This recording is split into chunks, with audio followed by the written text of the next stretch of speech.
काल करे सो आज करे सो अब, पल में प्रलय होएगी, बहुरी करेगा कब। हेलो फ्रेंड्स, स्वागत है आप सभी का डॉक्टर से पूछो में। मैं हूं आपके साथ अंजलि। दोस्तों, अक्सर हम अपने स्वास्थ्य को नज़रअंदाज करते हैं जब तक वो सीरियस नहीं हो जाता। हमें ऐसा नहीं करना है। हमें आज से ही अपने स्वास्थ्य का ध्यान रखना है और कोशिश करना है कि हम बीमार ना पड़े। इसी के साथ चलिए शुरुआत करते हैं आज के प्रोग्राम का, लेकिन उससे पहले स्वागत करते हैं energy medicine expert doctor S Ranjan sir का। नमस्कार सर, आपका बहुत बहुत स्वागत है। नमस्ते। तो दोस्तों, इससे पहले कि हम आज का कार्यक्रम शुरू करें, मैं आपसे बताना चाहती हूँ कि आपको कुछ खास बातों का ध्यान रखना है जब आप हमसे जुड़े।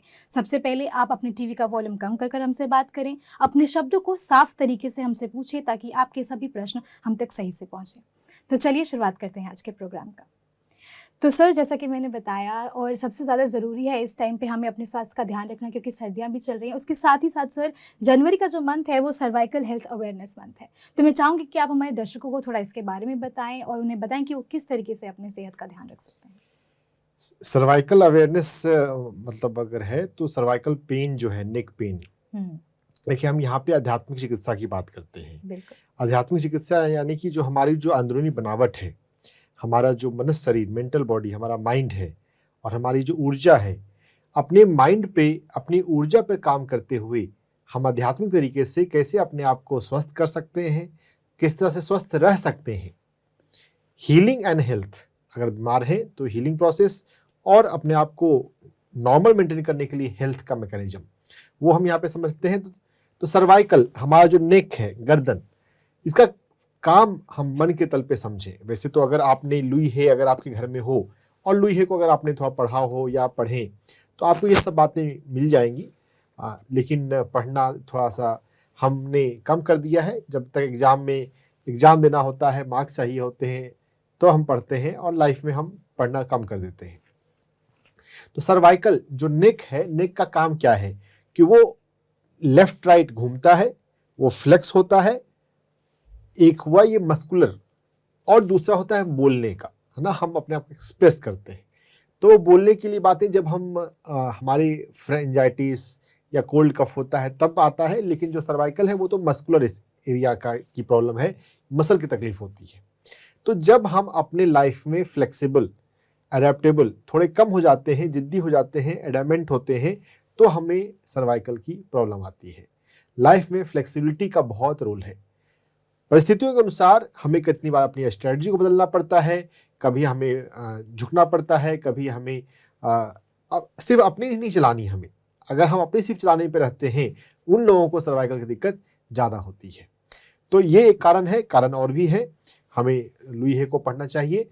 हमारे शरीर की हर एक चीज़ें हमारे माइंड से जुड़ी हुई है। अगर हम अपने माइंड को पॉजिटिव रखना, अगर हम अपने माइंड को पॉजिटिव हेल्दी रखना सीख लें, तो हमें रोग जो है वो कम होते चले जाएंगे।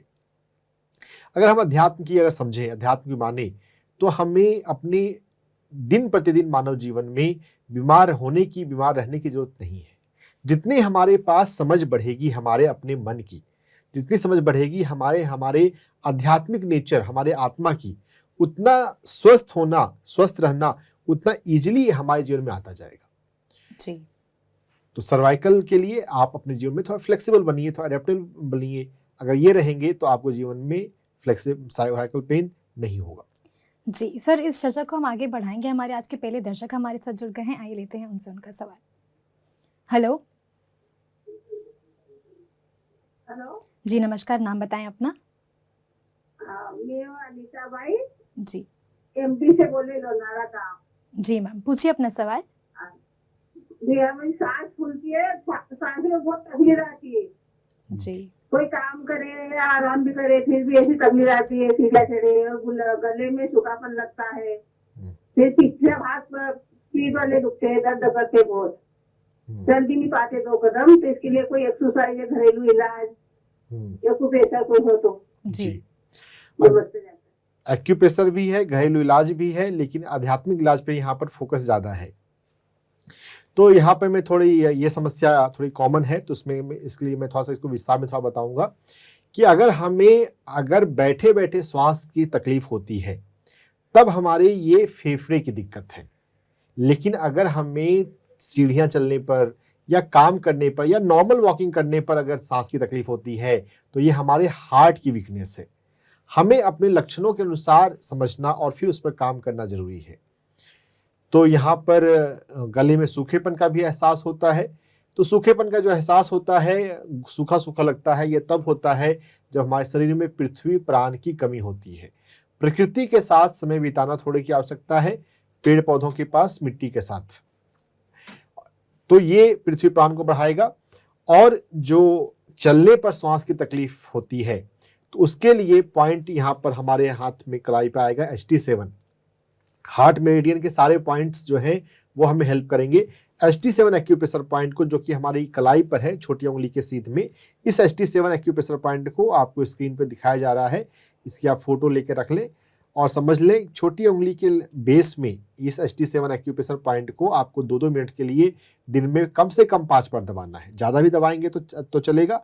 हार्ट की जो वीकनेस है उसे दूर होने में थोड़ा समय लगता है, लेकिन इसे हम रेगुलर करेंगे तो ये हमारी सांसों की तकलीफ जो चलने पर होती है वो ठीक होगी।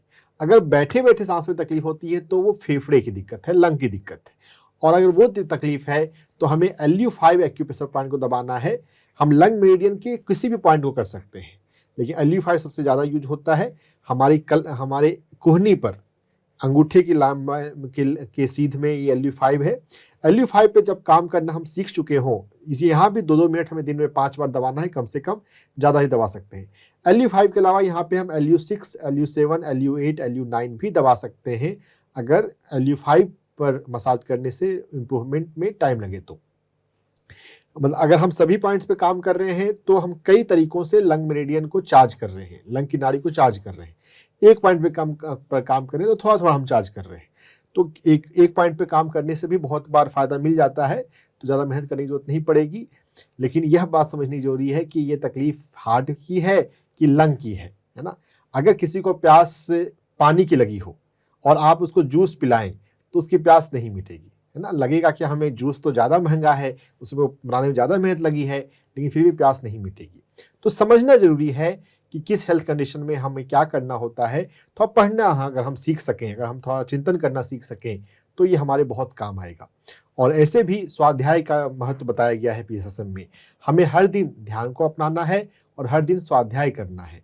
अगर हम ये करेंगे तो हम समझदार बनते जाएंगे, अपने आप को भीतर से समझते जाएंगे।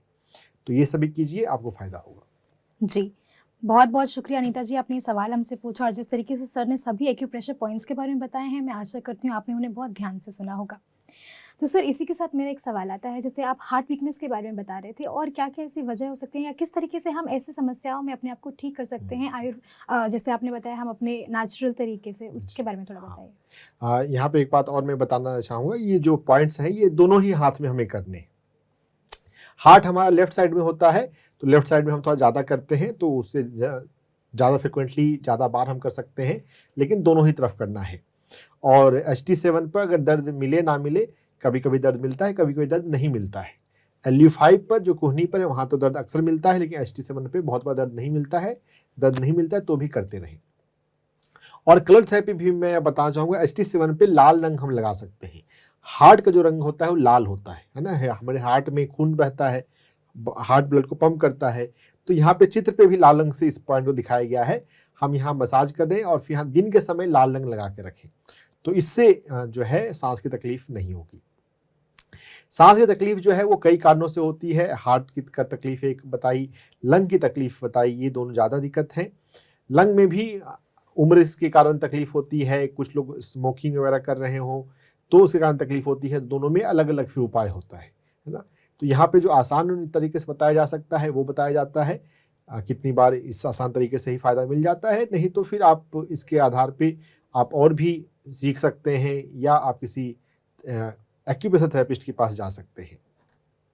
तो आपका सवाल क्या था? हार्ट वीकनेस के बारे में आप बता रहे थे, तो वो क्या क्या और ऐसी वजह, या फिर हम नेचुरली उसको किस तरीके से ठीक कर सकते हैं? तो एक्यूप्रेशर तो मैंने एक बताया, जिसमें एक्यूप्रेशर को भी ना मैं एनर्जी मेडिसिन के रूप में लोगों को बताता हूँ, लोगों के मन में कंसेप्ट बैठे।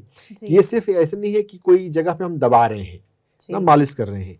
ये एनर्जी पर हम काम कर रहे हैं, और ये एनर्जी पे काम हम मेडिटेशन के माध्यम से भी कर सकते हैं। एक्यूप्रेशर में हम एफर्ट लगाते हैं, मैनुअल एफर्ट लगाते हैं, तब हम एनर्जी को बढ़ाते हैं। जब हम मेडिटेशन में बैठते हैं तो अपने आप हमारे अंदर ऊर्जा उतरती है, और जब नेचुरली ऊर्जा उतरती है तो ज़्यादा ऊर्जा उतरती है। क्योंकि आपने सुना होगा कि जब भगवान देता है तो छप्पर फाड़ कर देता है।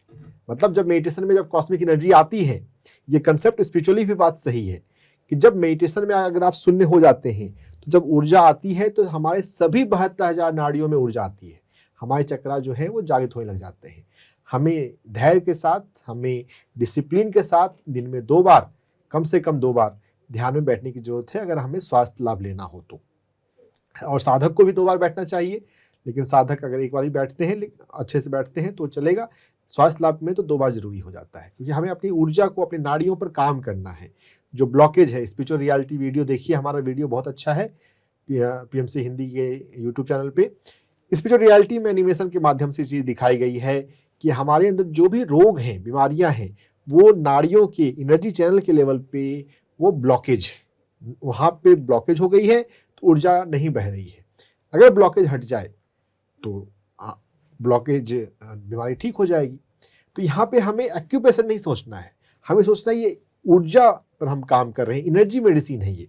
एनर्जी को, जो ब्लॉकेज है, हम अब मसाज करके या कलर थेरेपी से हम उस ब्लॉकेज को हटा रहे हैं, जो ध्यान से भी हट सकती है। और ध्यान से जब हटती है ना तो ज़्यादा वो मजबूती से, ज़्यादा गहराई से हटती है। तो meditation is more powerful than acupressure, अगर हम मेडिटेशन को ठीक से अपना सके। लेकिन हाँ, जब हमें जल्दी रिजल्ट चाहिए तो एक्यूप्रेशर का भी सहारा ले लें, लेकिन मेडिटेशन को ज़्यादा महत्व देना है, मेडिटेशन का ज़्यादा प्रयोग करना है, वो ज़्यादा हमें हेल्प करेगा। जी सर, इसके साथ ही साथ आप जैसे ब्लॉकेज के बारे में बात कर रहे हैं, तो मैं समझ रही हूँ कि कहीं ना कहीं हमारे विचारों का ब्लॉकेज भी है। जब आप बताते हैं हमारे दर्शकों को और नेचुरली बताते हैं और कहते हैं कि ज़्यादा से ज़्यादा यहाँ सोचने से दिक्कत होती है, तो थोड़ा वो कैसे दूर कर सकते हैं? ये माइंड बॉडी कनेक्शन की हमें बात समझनी है। लुई हे का ये जो कंसेप्ट है, ये लुई हे जो है ना, ये बहुत, हम हर घर में लुई हे की किताब होनी चाहिए। इंग्लिश, हिंदी सभी लैंग्वेज में अवेलेबल है। अगर हम इनका अध्ययन कर पाएंगे तो हम समझेंगे कि हर एक, हमारे शरीर का हर एक ऑर्गन किसी न किसी एक विचार से जुड़ा हुआ होता है। तो हार्ट का क्या विचार है? यहाँ पे जब हमें सांस की तकलीफ हो रही है और हमें पता चल गया कि ये हृदय की वीकनेस की वजह से है, तो हृदय जो है वो कहते हैं ना, दिल मेरा गार्डन हो गया है ना, मतलब मैं बहुत खुश हो गया। तो हमारी जो खुशी है वो हृदय से जुड़ी हुई है। तो अगर हम अपनी लाइफ में खुश नहीं होते हैं या जितना होना चाहिए उतने नहीं होते, मान लीजिए कभी किसी व्यक्ति ने खाना खाया, उसकी भूख जो है वो 3 रोटी की है, 3 चपाती की है, और वो अगर एक ही चपाती खाए तो भी वो भूखा रह जाएगा, है ना। तो हमें लाइफ में जितना खुश रहना चाहिए, अगर हम उतने खुश नहीं हैं, हमें जितना मुस्कुराना चाहिए, अगर हम उतना नहीं मुस्कुराते हैं, तो हार्ट पे ये असर जाता है। तो हमें लाइफ में खुश रहना बहुत जरूरी है। जो लोग खुश नहीं रहते हैं उन्हीं के हार्ट में ब्लॉकेज होती है, उन्हीं का हार्ट वीक होता है ना। तो सांस की तकलीफ हार्ट की कमजोरी से भी आती है, और जो हार्ट ब्लॉकेज होता है, हार्ट अटैक, उसमें भी जो है कारण यही है, खुशी। हमें खुश रहना सीखना है।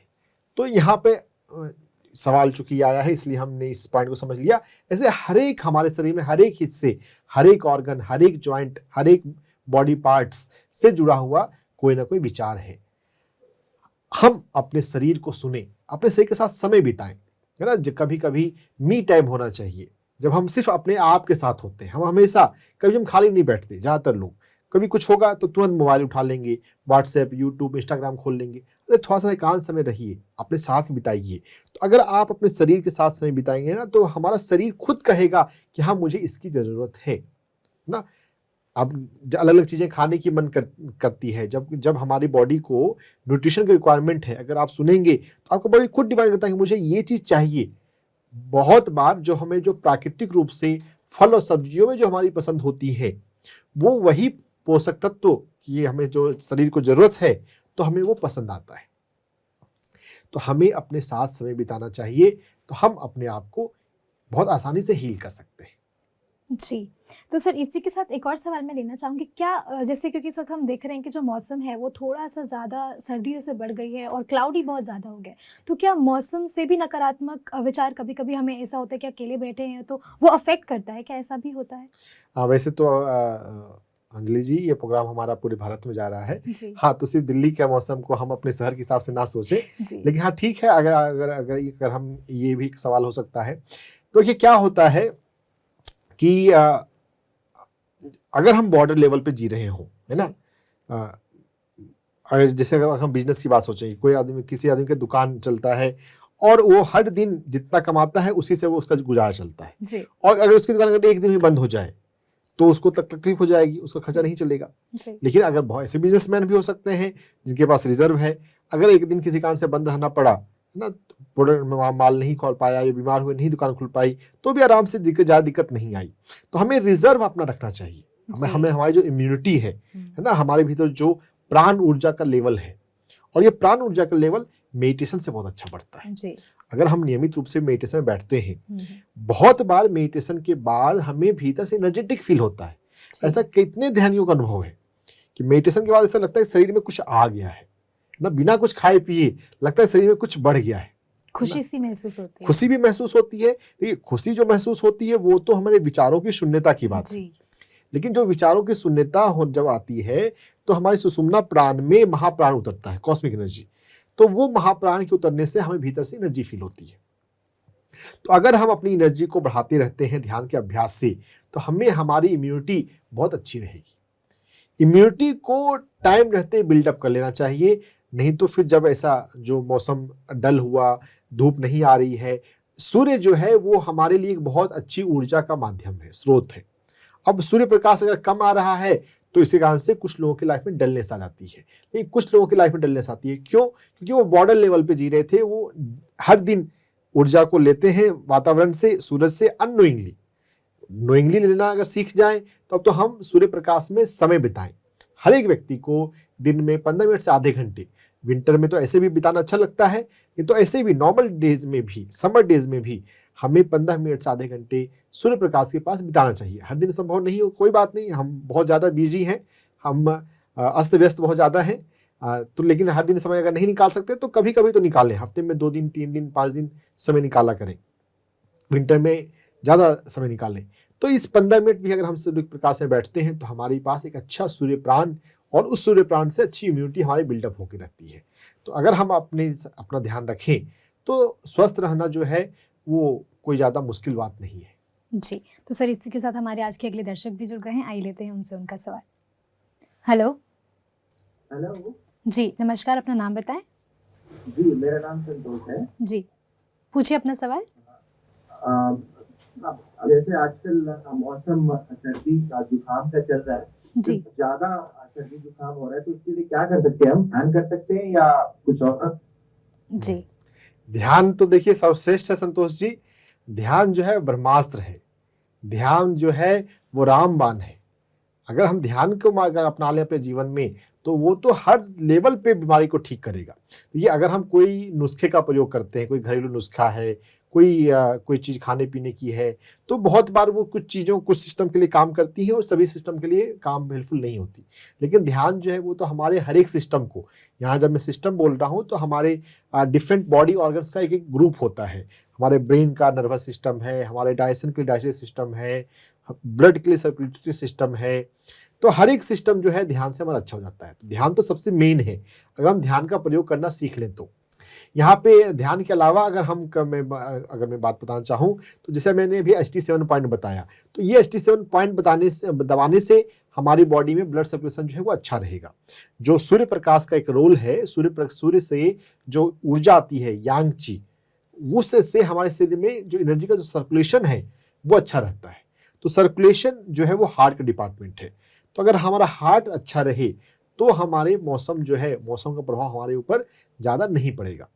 तो अपने हार्ट को हेल्दी रखने के लिए यहाँ पे HT7 को हमने अभी बताया था, एक सांस की तकलीफ के लिए, तो उस HT7 को कर सकते हैं।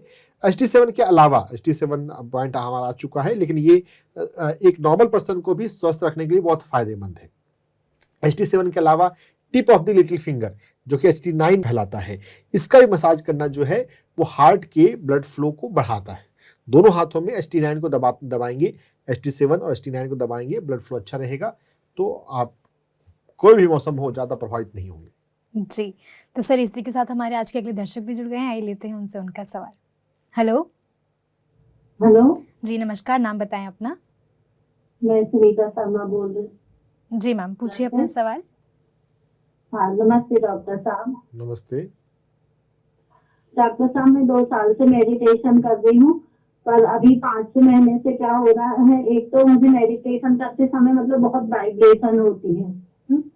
और फिर 5-6 महीने से मुझे सिर में दर्द और नाक से पानी जा रहा है। डॉक्टर कहते हैं या तो ये साइनोसाइटिस है या एलर्जिक राइनाइटिस, मतलब ये ठीक नहीं हो रही है। तो जी अब मुझे कई बार लगता है कि कहीं ये मेडिटेशन से तो नहीं हो रहा, बस आपको ये मतलब लगा आप रहता है। आपको ऐसा क्यों लगता है कि मेडिटेशन से हो रहा है? क्योंकि कई बार मेडिटेशन करते समय ठंड लगती है मुझे, अच्छा, जी ठीक है। और बाकी मेडिटेशन से मुझे बहुत फायदा हुआ, मतलब 2 साल से मैं कर रही हूँ। अपने जीवन पर में सही जानकारी रखिए। मेडिटेशन से हमेशा फायदा ही होता है, मेडिटेशन से कभी नुकसान नहीं होता।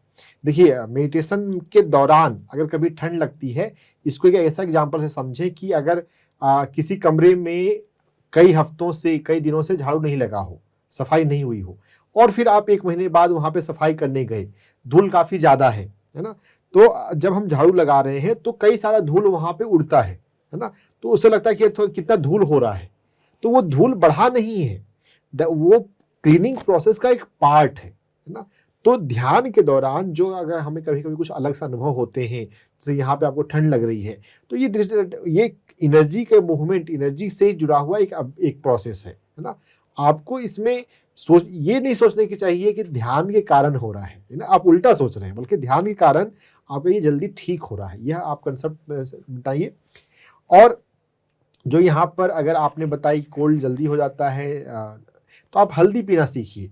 यहाँ पे हल्दी पीने से हमें बहुत फ़ायदा हो जाएगा, इम्यूनिटी बढ़ जाती है। आप गर्म पानी में आधे चम्मच हल्दी डालिए और उसका सेवन सुबह शाम कीजिए। स्वाद चाहिए तो उसमें आप हनी डाल सकते हैं, हनी डालना वैसे ज़रूरी नहीं है। हल्दी पानी पिएंगे, बहुत लोग दूध में पीते हैं, ये पानी पीना ज़्यादा अच्छा है। दूध वाला भी पी सकते हैं अगर आप दूध लेते हैं तो हल्दी पानी पिएंगे, इससे आपके कोल्ड की समस्या ठीक हो जाएगी। और उत्साहपूर्वक ध्यान को करते रहें। अगर आपका मणिपुर चक्र जब आपका अच्छी तरह से संतुलित हो जाएगा, तो आपको ये कोल्ड वगैरह ना कभी कुछ नहीं होगा, ठंड वगैरह नहीं लगेगी। ये मणिपुर चक्र के लेवल पे अपने आप को थोड़ा मजबूत करना है। जी, बहुत बहुत शुक्रिया सुनीता जी, आपने ये सवाल हमसे पूछा और मैं आशा करती हूँ कि जिन जिन क्रियाओं के बारे में सर ने आपको बताया, बहुत ध्यान से आपने उन्हें सुना होगा। इसी के साथ हमारे आज के अगले दर्शक भी जुड़ गए हैं, आइए लेते हैं उनसे उनका सवाल। Hello, yes, good evening. Good evening ma'am, नाम बताएं अपना। मेरा नाम उषा है।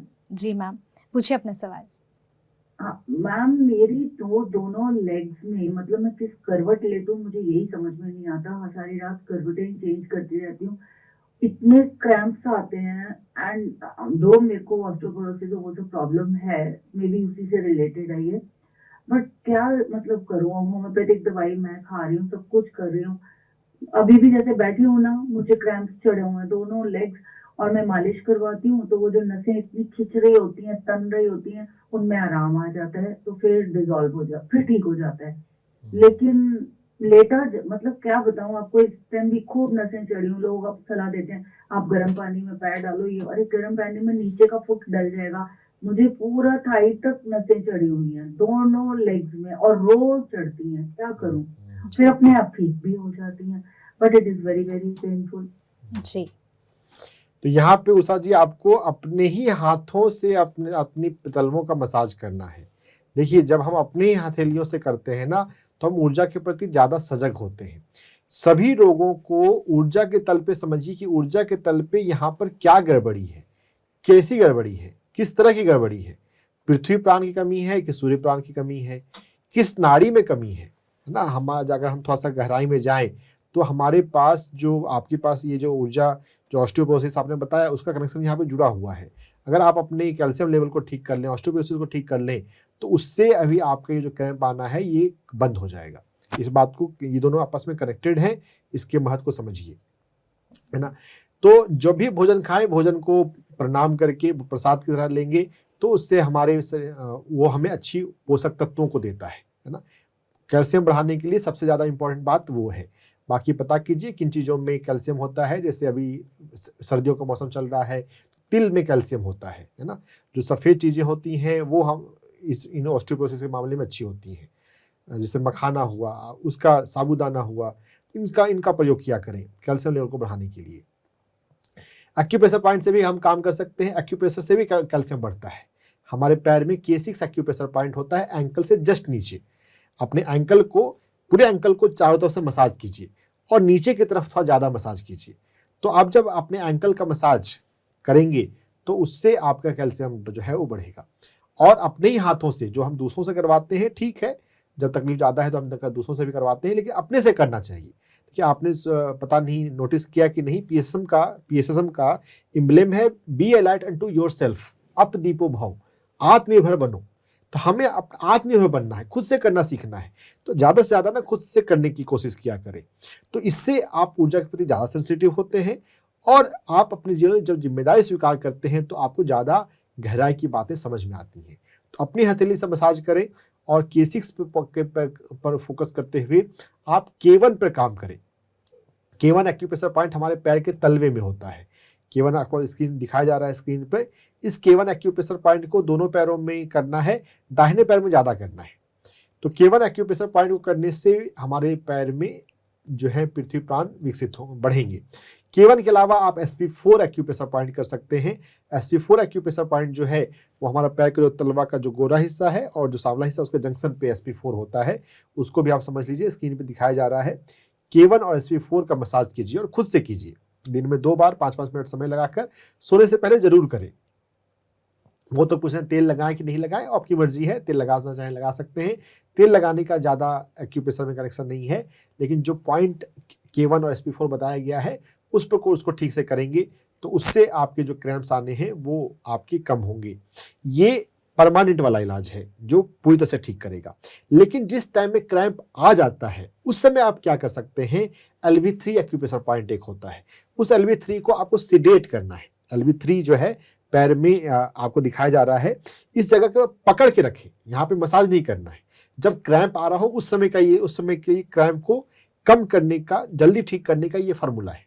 रेगुलर बेसिस पे इस पर काम करने की जरूरत नहीं है। रेगुलर बेसिस पे आप K1 और SP4 पे काम कीजिए। तो इस LV3 को पकड़ के दबा लेंगे तो क्रैम्प आपका जो है जल्दी ठीक हो जाएगा। परिवार में किसी दूसरे से भी करवा सकते हैं, क्योंकि जब क्रैम्प आता है तो उसे तकलीफ ज़्यादा होती है। तो अपने परिवार में बता के रखें, बोल के रखें और इस पॉइंट को बस दबा के रखना है, मालिश नहीं करनी है, मसाज नहीं करना है। जो मालिश करते हैं उसको टोनिफिकेशन बोलते हैं, ये सेडेशन है। K1 और SP4 पे मसाज करनी है, टोन करना है। LV3 को जो बाद में पैर के अंगूठे के पास पॉइंट में दिखाया गया उसको दबा के रखना है, सिडेट करना है। तो इससे आपके क्रैम्प्स ठीक होंगे। और अगर आप कर सकें तो अपना विटामिन बी लेवल, खासकर B12 लेवल चेक करवा लीजिएगा अगर कराना चाहें तो।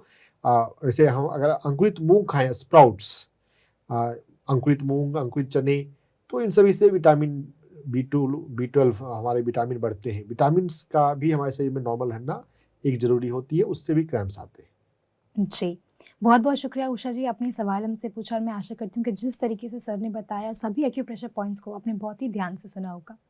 सर इसी के साथ अभी आप जब मैम को आंसर करे थे तो आपने बोला अपो दीपो भवा, तो हाँ, कितना आवश्यक है हाँ, अपने लिए अपना ध्यान रखना और अपने आप से रखना, ये हमारे दर्शकों को जानना बहुत अप जरूरी है। दीपो भव तो मेरे जीवन का मूल मंत्र है ना।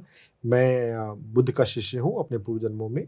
ध्यान से मुझे अपने पूर्व जन्म दिखे हैं। जी, तो बुद्ध का फॉर्मूला है अप दीपो भव और पीएसएसएम का भी ये फॉर्मूला है बी ए लाइट अनटू योरसेल्फ। जी। अप दीपो भव, अपने प्रकाश हम स्वयं बने। नॉर्मली ये हमारी सोशल टेंडेंसी है, इंसानी टेंडेंसी है कि जब कोई प्रॉब्लम आता है तो हम दूसरों पे होते हैं कि कोई मुझे हेल्प करे। हेल्प कर। स्पिरिचुअलिटी में भी है कि हमें गुरु हमें हेल्प करे, गुरु मदद करे। पीएसएसएम में या बुद्ध का ये फार्मूला है कि हमें खुद की हेल्प करनी सीखनी है। जी, दूसरों से हेल्प जब जरूरी है तो हम मांगे, लेकिन पहले हम खुद की हेल्प करें और अपनी हेल्प करते हुए हम आत्मनिर्भर बनना सीखें। जितने हम आत्मनिर्भर बनते हैं हर एक मामलों में, आध्यात्मिक मामलों में तो ज़्यादा है ही पीएसएसएम में, लेकिन ये स्वास्थ्य के मामले में भी है। हर मामलों में हमें अधिक अधिक आत्मनिर्भर होना है। कोई चीज़ नहीं आती है, हम लाइफ में जैसे अब स्मार्टफोन है, मोबाइल में कुछ समझ में नहीं आ रहा है, लैपटॉप में कुछ समझ में नहीं आ रहा है, तो किसी पूछने से पहले हम पहले खुद से ट्राई करें। अगर कोई फंक्शन नहीं हुआ, कुछ चीज़ नहीं चली, हम यूट्यूब पे, आजकल यूट्यूब पे हर चीज़ के एक्सप्लेनेशन के वीडियो होते हैं, हम पहले खुद से ट्राई करें और अगर समय अगर आपके पास बिल्कुल नहीं है तो अलग बात है, लेकिन अगर हम करने की कोशिश करते हैं ना, तो इससे भी हमारा जो माइंड है वो शार्प होता है, माइंड का डेवलपमेंट होता है। माइंड अपने आप डेवलप नहीं होता है, जिसको ना IQ कहते हैं, EQ कहते हैं, इंटेलिजेंट कोशेंट, इमोशनल कोशेंट। जितना माइंड पे काम करते हैं उतना ये डेवलप होता है, और जितना माइंड पे काम कर लेंगे ये लॉन्ग टर्म में हमारे काम आएगा, है ना। हमें लाइफ को शॉर्ट टर्म में नहीं देखना चाहिए कि हाँ आज का भूख लगी, आज खाना मिल गया, आज की जरूरतें हमारी पूरी हो गई। हमें अपने कल के लिए, भविष्य के लिए भी अपने आप को मैच्योर करना, बनाते जाना है। तो अब दीपो भाव जो है कि एक बहुत लाइफ का बहुत बड़ा फार्मूला है। आत्मनिर्भर बनो, बी सेल्फ रिलायंट, हर मामलों में, इमोशन के मामलों में, फाइनेंस के मामलों में, माइंड के लिए मामलों में, स्पिरिचुअल मामलों में, जहाँ तक पॉसिबल है धीरे धीरे वो आगे बढ़ते रहना चाहिए। ये तो एक डायरेक्शन स्टेटमेंट है, विजन स्टेटमेंट है। ये जितना हम इसको समझेंगे उतना आपको लाइफ ना आपको मजेदार होती जाएगी। वही सर कि जितना हम इसको समझेंगे उतना ही अपनी सारी बीमारियों से भी हम दूर रहेंगे, आसानी से, बहुत जी। आसानी से। इनफैक्ट ऐसा भी हो सकता है ना, भविष्य में बहुत लोगों के साथ ऐसा हो जाता है कि बीमारी आपको छुएगी नहीं। जैसे एक वक्तव्य है कि एक बार अंधेरा जो है वो भगवान के पास शिकायत लेके गया जी। कि भगवान ये सूरज जो है ना ये हमेशा मेरे पीछे पड़ा रहता है, और जहां जहां ये आ जाता है वहां मुझे भागना पड़ता है। तो गॉड ने, देखिए कहानी है, कहानी से मतलब ही कुछ होता है। उन्होंने सूरज को बुलाया कि सूरज तुम्हारे लिए कंप्लेन आई है, तुम ऐसा क्यों करते हो, अंधेरे को क्यों परेशान करते हो। जी। तो सूरज बोला, अंधेरा ये कौन सा है प्राणी है, मैं तो आज तक उसको मिला नहीं, उसे सामने लाइए मेरी, मैं पूछूंगा। मैंने तो कभी किसी को हर्ट नहीं किया, तो मैं तो बहुत सतोगुणी प्राणी हूँ, तो मैं तो अंधेरे से कभी मिला ही नहीं हूँ, तो मैं इसे परेशान कैसे कर सकता हूँ।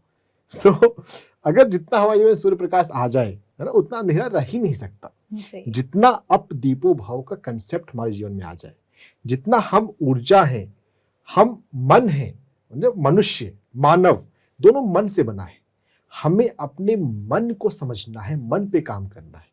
वैसे अल्टीमेटली हम सोल हैं, लेकिन हम जब तक बॉडी में जी रहे हैं तो माइंड का उपयोग कर रहे हैं। तो एनर्जी को, माइंड को जितना अच्छा हम समझ लें उतना इजीली हम अपने आप को स्वस्थ रख सकते हैं। अल्टीमेटली जब आप अपने आप को पूरी तरह से समझ जाएंगे तो स्वस्थ रहना चुटकियों का, बाई चुटकी का खेल हो जाएगा। कभी आप बीमार पड़ेंगे ही नहीं जल्दी, और अगर पड़े भी तो पता चला कि अच्छा कोल्ड कफ हुआ है, ओके, यानी कि मणिपुर चक्र कुछ डिस्टर्ब हुआ है, मैं पीली चीज लूंगा, मणिपुर चक्र का रंग पीला है, मेरा ठीक हो जाएगा। जी। तो इस तरह से आप अपने आप पे तुरंत काम कर सकते हैं। तो नॉलेज थोड़ा बढ़ाने की जरूरत है अपने आप के बारे में, है ना। अध्यात्म में कहा भी गया हु एम आई, को अहम, मैं कौन हूं, है ना। तो इसका स्पिरिचुअल फिलॉसफी के रूप में ठीक है कि हम ब्रह्म हैं, अहम ब्रह्मास्मि। लेकिन जब हम थोड़ा सा अपने को लोअर लेवल पे, अपने को बॉडी लेवल पे हम देखें तो हम ऊर्जा हैं, हम मन हैं। तो ऊर्जा पे और मन पर काम करना सीखना है। हेल्दी होने के का सबसे बड़ा फॉर्मूला यही है, हम क्या हैं, ऊर्जा और मन के तल पे अपने आप को समझें। जी। तो सर इसी के साथ, क्योंकि जैसे अभी सब ये ज़िक्र भी कर रहे हैं और हमारे पास अभी जो कॉल्स भी है उसमें ये हुआ कि सर्दियां हैं और सर्दियों से जो है कहीं ना कहीं हम अपने आप को बहुत ज़्यादा प्रिजर्व करके रखना शुरू कर देते हैं, और जो नेचुरल चीज़ें उनमें बहुत कम, जैसे हम नेचर में भी बहुत कम जाते हैं। तो ये हम किस तरीके से अपने दर्शकों को बता सकते हैं कि ये ना करके उससे जुड़ें, नेचर से जुड़ें। अभी मैं चेन्नई से आ रहा हूँ, थियोसॉफिकल सोसाइटी के हेडक्वार्टर से। तो वहाँ पे देखा रेन वाटर हार्वेस्टिंग हो रही है ना, बहुत जगह पे होती है वैसे। तो रेन वाटर हार्वेस्टिंग है कि जब बारिश का पानी है उस बारिश के पानी को जमा कर लेते हैं, बाद में उपयोग करते हैं। जी।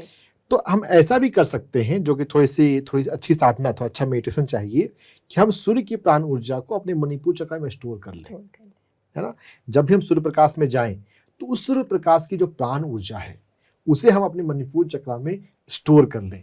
थोड़ा सा, कुछ जिन लोगों के लिए बिल्कुल नई बात होगी उनको थोड़ा सा लग रहा हो ये कैसी बात हुई। और इनफैक्ट जब हमें सूरज की प्राण ऊर्जा से जुड़ना है, जब सूरज इतना दूर है, तो अगर सूर्य नहीं भी उगा है, सूर्य अगर हमारे सामने नहीं भी है, आप भाव के माध्यम से सूरज से जुड़ सकते हैं। मेडिटेशन में बैठिए, सूरज से कनेक्ट कीजिए, सूरज को मन ही मन बोलिए मुझे ऊर्जा चाहिए। जो आपने लास्ट सूरज, चमकते हुए सूरज को देखा है उसको याद कीजिए जब आप बैठे उसके सूर्य प्रकाश में ध्यान के लिए बैठे थे, और वो याद करते हुए सूर्य प्रकाश से रिक्वेस्ट करके आप कीजिए। बादल है तो भी आप सूर्य की प्राण ऊर्जा से जुड़ सकते हैं, क्योंकि यहाँ पे फिर आप अपने मनस शरीर का उपयोग करें, mind. Which is not limited to space and time. हमारे मन की कोई लिमिटेशन नहीं है। हम पल में ब्रह्मांड में कहीं भी मानसिक रूप से पहुंच सकते हैं, है ना। तो सामने फिजिकली सूरज हो या ना हो, हम सूरज की ऊर्जा ले सकते हैं, लेकिन हमें इस पर थोड़ा सा विश्वास थोड़ा सा चाहिए और थोड़ा सा प्रयोग करके देखना चाहिए। विश्वास से भी ज्यादा यहाँ प्रयोग करने का महत्व है। एक्सपेरिमेंट करके देखें कि क्या सूरज की से मैं प्राण ऊर्जा अपने मणिपुर चक्र में डायरेक्ट भी ले सकता हूँ। करके देखेंगे तो आपको विश्वास हो जाए कि हाँ, ले सकते हैं। जी, तो सर इसी के साथ हमारे आज के अगले दर्शक भी जुड़ गए हैं, आइए लेते हैं उनसे उनका सवाल। हेलो। हेलो मैम, सुन पा रहे हैं आप मुझे? जी नमस्कार, नाम बताएं अपना। मैं रेणुका बात कर रही हूँ दिल्ली से। जी रेणुका जी, पूछिए अपना सवाल। जी, मुझे सर से पूछना था कि मुझे ना भीड़ भाड़ वाली जगह पर घबराहट होने लगती है एकदम से। वैसे मेरा बीपी लो रहता है कभी कभी, पर जब भी मैं भीड़ भाड़ वाली जगह में होती हूँ, अगर मुझे ज्यादा टाइम वहाँ पे रुकना पड़े तो मुझे घबराहट होती है और बीपी एकदम से लो हो जाता है। तो मैं कैसे इसे डील करूँ? जी देखिए, आपको अपनी बीमारी का कारण पता है कि मेरा बीपी लो रहता है ना। ये जो बीपी लो रहने की जो समस्या है, इसे हम ग्रांटेड ले रहे हैं, इस पर हम काम नहीं कर रहे हैं। तो अब अगर हम अपनी प्रॉब्लम को समय रहते हुए कंट्रोल नहीं करें, ठीक नहीं करें, तो ये कभी ना कभी अलग प्रॉब्लम के रूप में शरीर में प्रकट होगी। हमारे जीवन में सेल्फ लव की ये कमी को भी बता रहा है। लुई हे की अगर हम लैंग्वेज को समझें, लुई हे मुझे बहुत पसंद है क्योंकि उसने हजारों बीमारियों को ठीक किया है ना, मन पे काम करके। तो अपने में सेल्फ लव अगर अच्छा हो तो हम यहाँ पे अपनी बीपी को जो कम रहता है तो कम नहीं रहने देंगे। अगर हम 1 महीने ठीक से काम कर लेना, हमारा बीपी नॉर्मल हो जाएगा, है ना। बीपी को बढ़ाने के लिए ST7 एक्यूप्रेशर पॉइंट होता है। ST7 एक्यूप्रेशर पॉइंट को हम दबाए करें, जब भी याद आए 24 घंटे में हम 2-2 मिनट के लिए इसको दबाएं। दिन में कम से कम 5 बार तो जरूर दबाना है, ज्यादा भी दबाएंगे चलेगा। जब अगर सही एक्यूप्रेशर पॉइंट हो, जैसे यहाँ पे ST7 है, तो ज्यादा करने का कोई साइड इफेक्ट नहीं है। आप जिसमें 10 बार भी करेंगे कोई दिक्कत नहीं है। ST7 मतलब यहाँ पे लो बीपी के मामलों में कहीं कहीं पे कुछ जगहों पे बाउंड्री होती है, तो वहां पर लो बीपी के मामले में ST7 पे काम कर सकते हैं। ST7 पे काम करने के अलावा हम K1 एक्यूप्रेशर पॉइंट पे काम कर सकते हैं। अगर आपको और तेज फायदा चाहिए, K1 एक्यूप्रेशर पॉइंट हमारे पैर में होता है, और महिलाओं के लिए, लड़कियों के लिए लेफ्ट पैर में ज्यादा करना चाहिए। लड़कों में भी लो बीपी होता है, वैसे कम है लड़कों में, तो उनको राइट में करना चाहिए। दोनों में भी कर सकते हैं, है ना। वैसे लेफ्ट में ज्यादा जल्दी फायदा करेगा। और अगर दोनों पैर में करके देखें, अगर दर्द मिलता है, अगर सेंसिटिव होते हैं तो दोनों पैर में करके, नहीं तो सिर्फ लेफ्ट में कर लें। ST7 पे, K1 पे काम कर रहे हैं, और मेडिटेशन तो बहुत जरूरी है। मेडिटेशन में थोड़ा बैठे और अपने कॉन्फिडेंस लेवल को थोड़ा बढ़ाएं। देखिए, जो लो बीपी का मामला है ना, चक्रों के लेवल पे ये मणिपुर चक्र से जुड़ा हुआ है। हार्ट का भी रोल है, हार्ट की जो पंपिंग है वो उतनी स्ट्रांग, उतनी अच्छी वाली नहीं है, लेकिन मणिपुर चक्र का फायर, हमारे पास 7 ऊर्जा केंद्र हैं और सभी एक एक तत्व से जुड़ा हुआ है, पृथ्वी तत्व, जल तत्व, फायर तत्व। तो ये जो मणिपुर चक्र है, ये फायर की बात है। अगर मणिपुर चक्र हमारा हेल्दी हो, फायर अच्छा हो, बीपी कम होगा ही नहीं, है ना। तो मणिपुर चक्र को अच्छा करने के लिए ध्यान ही मेन उपाय है ना। ध्यान हम नियमित रूप से करें, और अपने इसका जो क्वालिटी है, इसका जो कैरेक्टरिस्टिक है, वो कॉन्फिडेंस है। अपने कॉन्फिडेंस लेवल को थोड़ा बढ़ाना है। कॉन्फिडेंस कैसे बढ़ता है? कॉन्फिडेंस बढ़ता है अपने फील्ड के नॉलेज को बढ़ाकर। कॉन्फिडेंस बढ़ता है नॉलेजेबल लोगों के साथ रहकर। कॉन्फिडेंस बढ़ता है रिलेवेंट बुक्स को पढ़कर, है ना। जीवन के अनुभव से ही कॉन्फिडेंस मिलता है। जब जीवन में पहली बार मैं बोलने के लिए गया तो मुझे पाल्पिटेशन हो रहा था, है ना, लेकिन फिर भी मैंने कॉन्फिडेंस से जितना मुझे बोलना था उतना मैं बोलता ही रहा, मैं पीछे नहीं हटा, है ना। बोलते बोलते मैं रुक नहीं गया। लेकिन वो समय के साथ हजारों की भीड़ में भी अब मैं आराम से कॉन्फिडेंस से बोल पाता हूँ। कोई फर्क ही नहीं पड़ता कि सामने प्राइम मिनिस्टर हो या कोई बिल्कुल एक लेमैन हो, गांव का आदमी हो, है ना। मतलब अगर हमें अपने नॉलेज पर अगर कॉन्फिडेंस है तो सामने वाला कैसा भी सवाल पूछेगा तो क्या फर्क पड़ता है ना। नॉलेज को बढ़ाइए अपनी फील्ड में, जिस भी फील्ड में आप काम कर रहे हैं उस फील्ड के नॉलेज को बढ़ाइए। अपने फील्ड के जो भी कोई लीजेंड है, कोई रिमार्केबल पर्सन है, उनकी बायोग्राफी को पढ़िए। उन पर अगर कहीं पे कोई मूवी मिल गई तो मूवी को देखिए, है ना। आपकी इंडस्ट्री में क्या क्या हुआ है, क्या क्या होता है, वो थोड़ा जानिए। जितना नॉलेज रखेंगे ना उतना आपको कॉन्फिडेंस आएगा। कॉन्फिडेंस को बढ़ाइए और ध्यान कीजिए, मणिपुर चक्र को जागृत कीजिए, ST7 K1 एक्यूप्रेशर पॉइंट कीजिए। बीपी ठीक हो गया तो भीड़ भाड़ वाली जगहों से कोई तकलीफ नहीं होगी, है ना। हम जो प्राइमरी रीजन है उस पर ज्यादा काम करना मैं पसंद करता हूँ, है ना। सेकेंडरी रीजन को काम करने के लिए, अब भीड़ भाड़ वाली जगहों पे लोगों को तकलीफ होती है, अगर आप किसी माइंड टेक्निक पे काम करने वाले, जैसे एनएलपी होता है, न्यूरो लिंग्विस्टिक प्रोग्रामिंग, आप वैसे किसी बंदे से टकरा जाएंगे तो आपको वो कोई विजुअलाइजेशन मेथड करवा देगा, है ना। उसको करने से आपको कुछ थोड़ा सा कम हो जाएगा। लेकिन अगर बीपी वाली प्रॉब्लम अगर ठीक नहीं हुई है तो ये प्रॉब्लम लाइफ में कभी ना कभी किसी दूसरे हेल्थ प्रॉब्लम के रूप में आएगी। तो जो प्रॉब्लम पुरानी होती है उस पर ज़्यादा काम करना चाहिए, उस पर पहले काम करना चाहिए, वो ठीक होगी तो बाकी प्रॉब्लम जो उसके बाद आई है वो भी ठीक होने लग जाएगी। जी, बहुत बहुत शुक्रिया रेणुका जी, आपने ये सवाल हमसे पूछा और मैं आशा करती हूँ कि जिस तरीके से सर ने बताया कि किस तरीके से आपको अपने कॉन्फिडेंस पे काम करना है वो बहुत ही ध्यान से आपने सुना होगा। तो सर इसी के साथ एक सवाल मैं भी लेना चाहती हूँ, जैसे आप बहुत अच्छे से बता रहे थे कि कॉन्फिडेंस और अवेयरनेस की हमें ज़रूरत है। जब हम ऐसे क्राउडेड प्लेस में जाते हैं तो कहीं ना कहीं हम इसलिए लैक करते हैं क्योंकि हमें शायद नॉलेज नहीं होती, जैसे कि आप कह भी रहे यहाँ पे जो सवाल है वो आपकी बात भी हो सकती है। एगोरोफोबिया की बात बता रहे हैं कि क्राउडेड प्लेस में इनको लगता है कि मतलब वो कंफर्टेबल नहीं है। जब क्लोज्ड स्पेस है, कुछ लोग हैं, तो ये अलग लोगों के साथ होता है। तो इसमें ये जो ब्लड प्रेशर कम होने की बात बता रहे हैं वही में एक फैक्टर है। अगर ब्लड प्रेशर अच्छा रहे और हीमोग्लोबिन, और ब्लड प्रेशर के साथ साथ हीमोग्लोबिन भी एक फैक्टर है ना। बहुत सारी लड़कियों का, महिलाओं का जो हीमोग्लोबिन है वो कम होता है, 11 है, 10 है, 9 है, और उसी पे वो जिंदगी जी रहे हैं। बोलते हैं हमेशा तो मेरा कम ही रहता है। अरे हमेशा कम क्यों रहेगा? आप कम है, उसको बढ़ाने पे आप काम नहीं कर रहे इसलिए कम है। अगर आप थोड़ा अपने भोजन पे थोड़ा ध्यान दें, क्या खाना चाहिए, किससे खाने से बढ़ता है, अगर कोई पीरियड का इशू है तो उस पर काम करें, काम करेंगे ठीक हो जाएगा। बहुतों का ठीक होता है लेकिन अपने पे काम करना पड़ता है, अपने आप ठीक नहीं होता है। तो हीमोग्लोबिन को अगर 12.5 12.5 होना चाहिए, है ना, तो वो अगर रहेगा तो भी आपका बीपी कम होने की संभावना उससे कम हो जाती है, ठीक हो जाती है। तो अगर हीमोग्लोबिन कम हो तो उस पर भी काम करना है। और जो एगोरोफोबिया के बाद जो दूसरा सवाल है आपका कि लोगों के सामने कॉन्फिडेंस की बात की, मेरी बातों को जब सुन रहे हैं कि उनसे कैसे ट्रीट करेंगे। ये कॉन्फिडेंस में हमें एक बात ये समझनी है ना कि दुनिया, हमारी जो दुनिया है, हमारी जो समाज है, मैं ओशो के शब्दों का यहाँ प्रयोग करूंगा, ये दुनिया जो है बीमार है, हमारा समाज जो है वो हेल्दी नहीं है। तो क्या किस सेंस में ये बात कही जा रही है कि ये दुनिया में आप चाहे जो भी करो, हमेशा कभी ना कभी कुछ ना कुछ लोग आपको क्रिटिसाइज करने वाले होंगे। बिल्कुल। तो लेकिन क्रिटिसाइज कौन लोग कर रहे हैं उस पर महत्वपूर्ण करता है कि वो कोई एक नॉलेजेबल पर्सन है, कोई एक समझदार पर्सन है, या एक रैंडम पर्सन है। अगर कोई रैंडम है या कम समझदार पर्सन है तो उसके क्रिटिसिज्म को हम ज़्यादा वैल्यू ना करें। हम मैच्योर पर्सन को, जब भी हम कोई काम करते हैं तो हम मैच्योर लोगों से फीडबैक लें। सबसे फीडबैक नहीं लेना चाहिए। अगर हम सबसे फीडबैक लेने लगे तो आती है, रामायण में कहानी आती है, जैसे रामायण की कई सारे अलग अलग वर्जन है, लेकिन जो पॉपुलर वर्जन है कि राम ने धोबी के कहने पर एक स्टेप उठा लिया, है ना। आपने भी कहानी जानते होंगे। ऐसे ही उसके रामायण का और भी वर्जन है ना।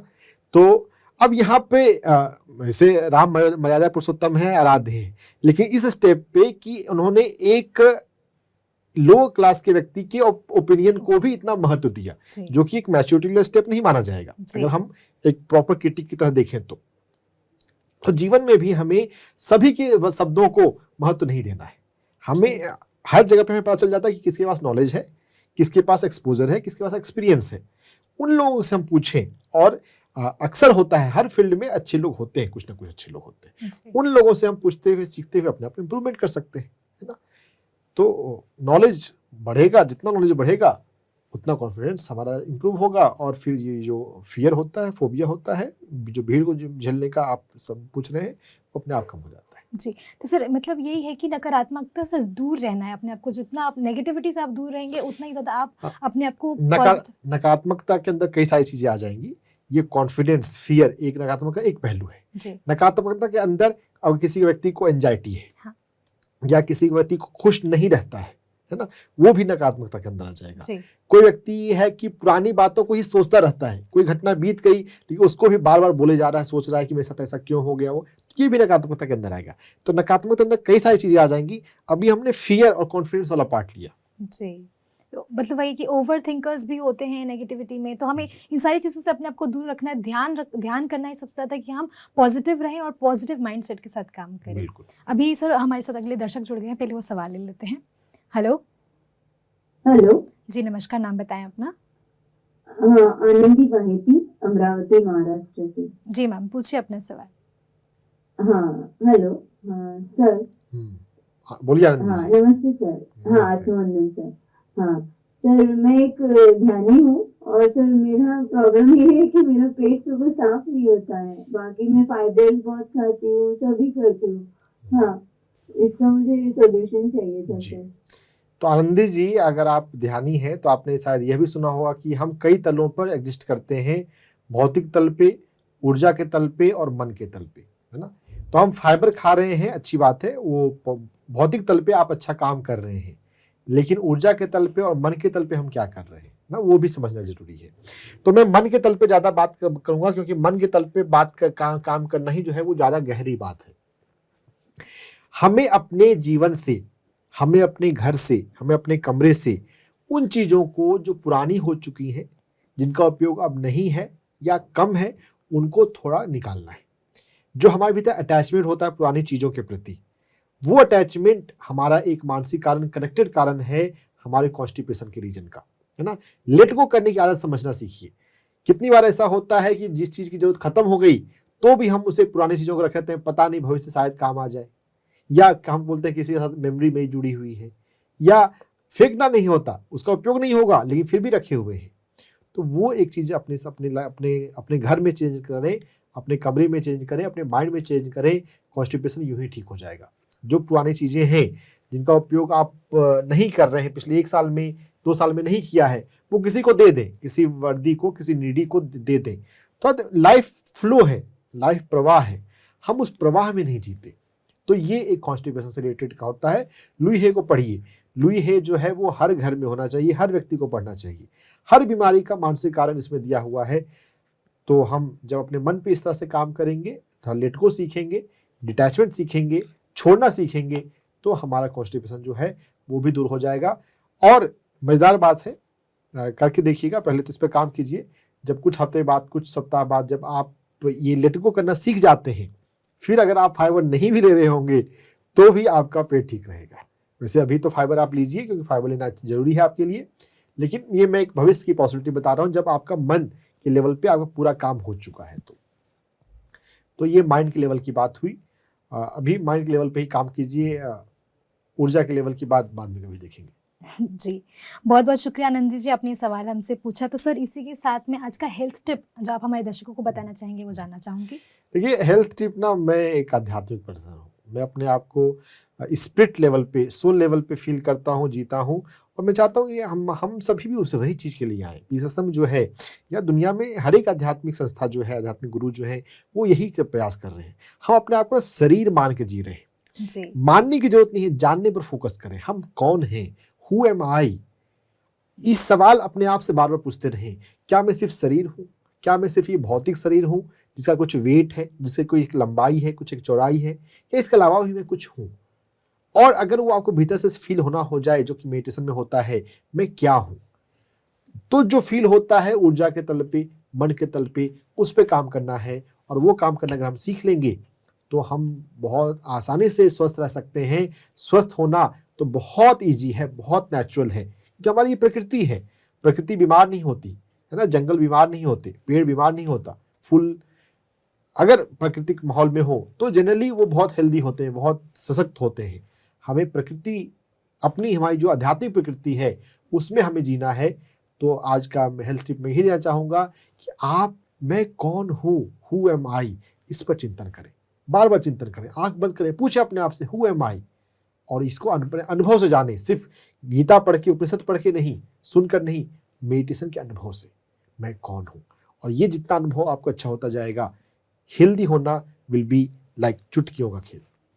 जी सर, इसी में एक और चीज़, जैसे अभी आप हेल्थ टिप के बारे में बोल रहे हैं और आप ये कह रहे हैं कि अपने आप को प्रकृति से जुड़े हुए रखना है, तो क्या होता है कि हम कभी ना कभी अपने आप को, क्योंकि अभी जैसे मैंने आपको बताया कि सर्दियाँ चल रही हैं, तो अपने आप को बंद करके रख लेते हैं, तो उस वक्त हम निकलते नहीं हैं, और वो जो हवा है या उससे हम डरने लगते हैं ठंड की वजह से, ये सोचकर।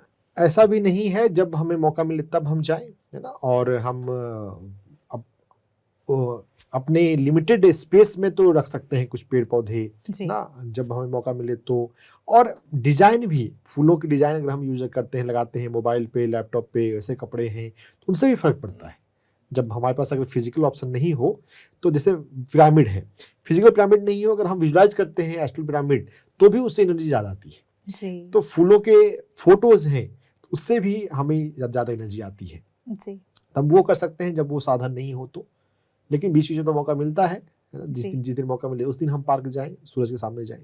जी सर, एक सवाल मेरा रह गया था जिससे मैं आपसे पूछ रही थी बार बार कि हम भोजन क्या लें इस वक्त, जैसे इस वक्त जो मौसम चल रहा है, बोल रहे थे कि गर्म चीज़ों का जो- सबसे ज़्यादा सेवन करना चाहिए, तो जब थोड़ा हम और- सब्जी मंडी जाते हैं, जब हम जाएं, जो सब्जी जो फल सबसे ज़्यादा दिख रहे होते हैं, हमेशा वो खाएं।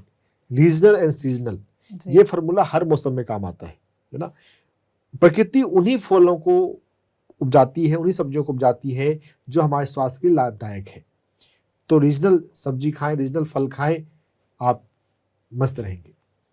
जी सर, जैसे अभी आप ये बोल रहे हैं, और मैं क्योंकि अभी अब हमने ये भी बात की कि हेल्थ टिप के बारे में, तो सबसे ज़्यादा ज़रूरी इस वक्त ये है कि अपने माइंड के साथ एकदम पॉजिटिविटी के साथ रखना और एकदम खुश रहना, जैसे आपने शुरुआत में भी बोला था। तो उसी के साथ दो और ऐसे शब्द जो आप हमारे दर्शकों को बताना चाहेंगे, क्योंकि कहीं ना कहीं हम अपने आप को, जैसे मैं बोल रही हूँ कि डीमोटिवेट करने लग जाते हैं या बंद करके रख लेते हैं ऐसे मौसम में, तो वो किस तरीके से हम अपने आप को पॉजिटिविटी के साथ रख सकते हैं, थोड़ा उसके बारे में। You are not the body, you are not just the body, you are much more than body. इस कंसेप्ट पे चिंतन करते रहें। मैं सिर्फ शरीर नहीं हूं, मैं शरीर के अलावा मैं क्या हूं, शरीर से ज्यादा मैं क्या हूं। ये चिंतन जो है वो आपके आध्यात्मिक nature, spiritual nature, spirit nature, soul nature, energy nature के प्रति आपको जागृत कर देगा। और जब वो आप जागृत हो जाएंगे तो हेल्दी होना जो है वो बहुत बहुत ईजी हो जाता है। Contemplate on your spiritual nature, शरीर के अलावा मैं क्या हूँ। जी, तो सर इसी के साथ बहुत बहुत शुक्रिया, आपने आज बहुत ही हमारे जो दर्शकों को सारे के सारे जवाब दिए, जो आपने बताया अपो दीपो भवा कि सेल्फ डिपेंडेंट होना कितना ज़रूरी है, और इन सब के बीच में अपना ध्यान रखना कितना ज़रूरी है, पॉजिटिविटी के साथ रहना कितना ज़रूरी है। इन सभी जवाबों के लिए आपका बहुत बहुत शुक्रिया। तो दर्शकों, जैसा कि आपने देखा कि सर ने हमें बताया कि इस वक्त सबसे ज़्यादा ज़रूरी है सेल्फ डिपेंडेंट होना। किसी भी चीज़ के लिए किसी और के ऊपर रिलाई ना करें, अपना ध्यान खुद रखें, अपनी तबीयत का ध्यान खुद रखें, और आज ही से अपने सेहत का ध्यान रखना शुरू करें, ना कि उसको टालें कि कल से आप उसको देखेंगे, नहीं। तो इसी के साथ आज ही से अपना ध्यान रखना शुरू कीजिए। हम आपसे फिर मिलेंगे अगले शुक्रवार शाम 5 से 6, ताकि आप अपने सभी स्वास्थ्य संबंधित सवाल हमसे पूछ सकें। तब तक के लिए देखते रहिए PMC हिंदी। धन्यवाद।